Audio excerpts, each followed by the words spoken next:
All right, Commissioner Damari will make an opening statement, and then we'll take questions. Tommy, let me know when we're ready. Sir. All right, good afternoon.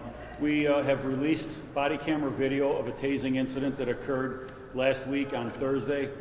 It had garnered some media attention. There was some video that was released. We got several media requests pretty much at the time that the incident, that the arrest occurred. So as our continuing effort to be as transparent as possible, we wanted to release that video, which we did release that video. I think it showed a successful conclusion of an incident where the United States Marshal Service was looking to take an individual into custody for an indictment warrant alleging rape in the first degree of forcible rape out of Niagara County. That individual, when marshals approached, fled out of a window and wound up going on various rooftops.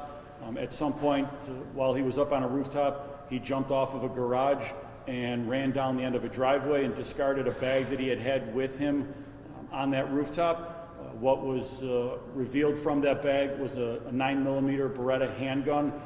The magazine was in the individual's pocket and had 3 rounds in that magazine. So this individual is also the subject of an investigation by the Buffalo Police Department for another violent crime that the detectives followed up on that day. I'm not going to elaborate on what that incident was, but we are continuing to follow up on that, and we hope to have a conclusion to that in the very near future, and we'll release information on that. But this is an individual that is facing some very serious violent charges in Niagara County. As I said, it was a rape in the first degree, and we are looking at some very serious charges as well in our jurisdiction when the conclusion comes to an end. He was also charged with possession of a handgun. He obviously was not allowed to be in possession of that loaded handgun. So with that, I'll take some questions. Why wasn't he allowed to be in possession of the gun? He had prior felony convictions. He does not have a pistol permit. So it wasn't legally registered. I'm sorry? It was not his legally registered. It is not a legally registered handgun. Therefore, he was illegally in possession of a handgun.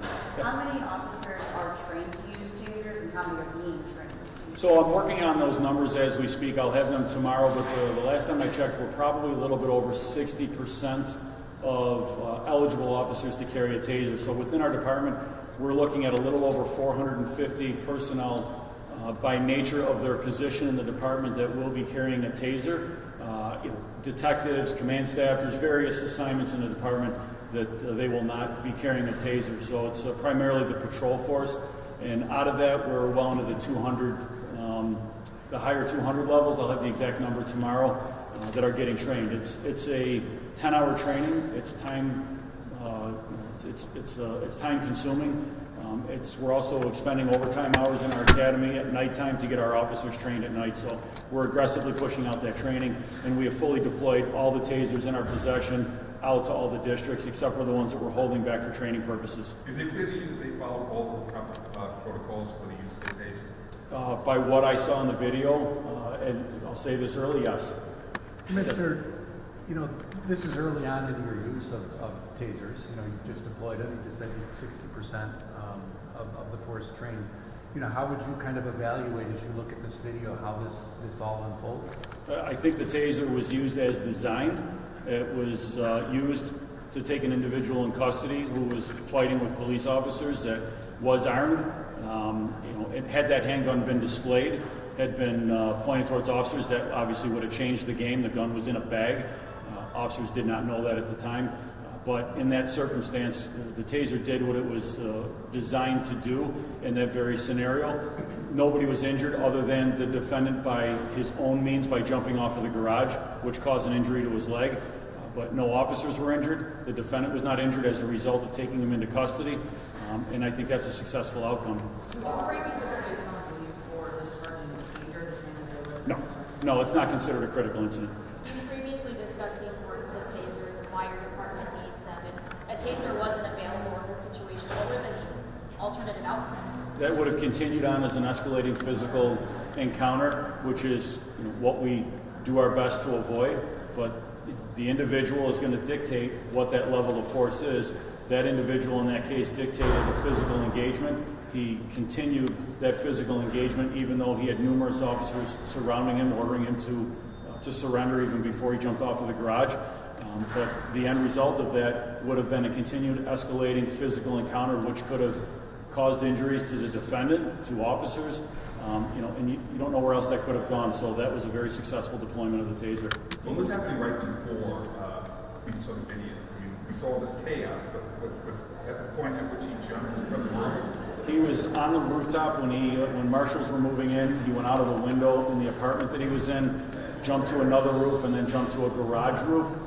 I don't know where he thought he was going. He was obviously, not in his right frame of mind of, he wanted to escape, and he thought rooftops was the way to go, and then eventually he jumped. Is the investigation still ongoing, you said?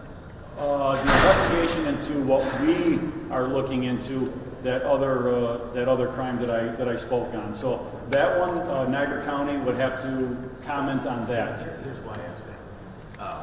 You had another incident, a shootout on the east side after a car chase.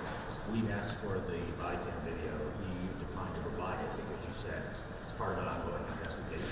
So I'm to assume you're releasing this because this is not an ongoing investigation, or are you picking and choosing what to release here? I did not decline to release that video. I said at ECMC that when I can, I would release the video, but there were a significant number of officers involved in that. There's a significant amount of video. This is probably the largest investigation that this department has undertaken.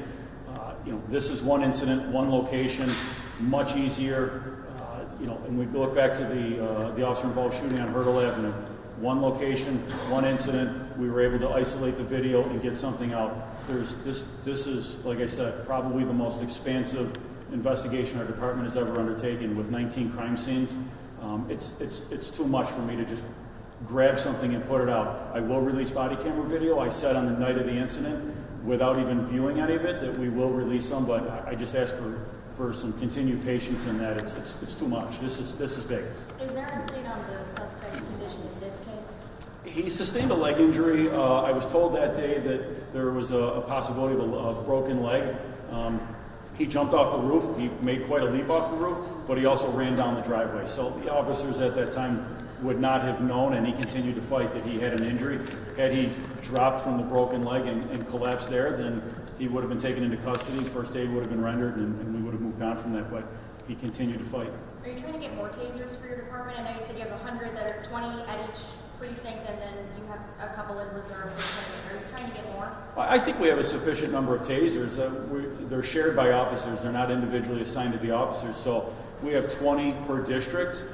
That's enough to cover the amount of officers that would be working a shift. In most cases, there are going to be some circumstances where some officers will be out there that do not have a taser if we have a larger number of officers working, but I think that's a sufficient number of tasers. Did you release this because it said something early in the comments, there was some videos released out there. Are you trying to quell any particular narrative or rumor or anything like this?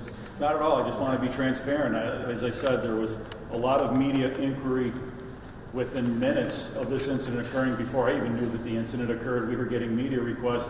I believe they heard on the scanners that a taser was deployed. So we started getting those inquiries, and then there was some cell phone video that was put out. And one of the first things that I wanted to do was work on that video and then get it out. It's we just got the tasers deployed. I think just in the spirit of transparency and also showing that here's a situation that could have taken a different turn because of physical engagement. And you saw the taser used as it was designed. The officer gave the commands as he was taught to do. The individual personnel that were engaging did their best to back away from him so that the taser could be deployed.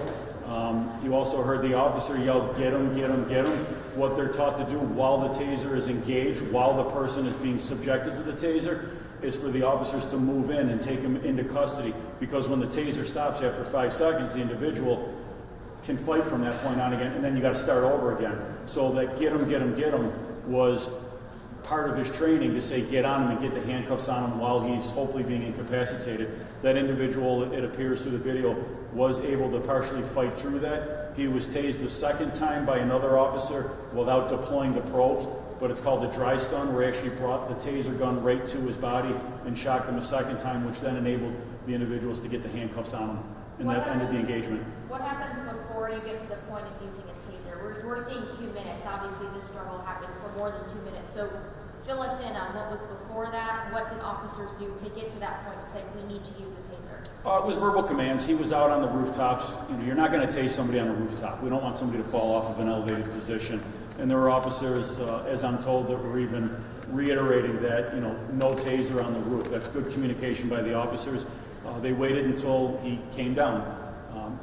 Then the individual engaged in a physical confrontation. That's part of the use of force continuum. Had he given up, there would have been no use of force necessary, but he didn't. Anyone else? We all good? Thank you, everybody. Thank you. Thank you.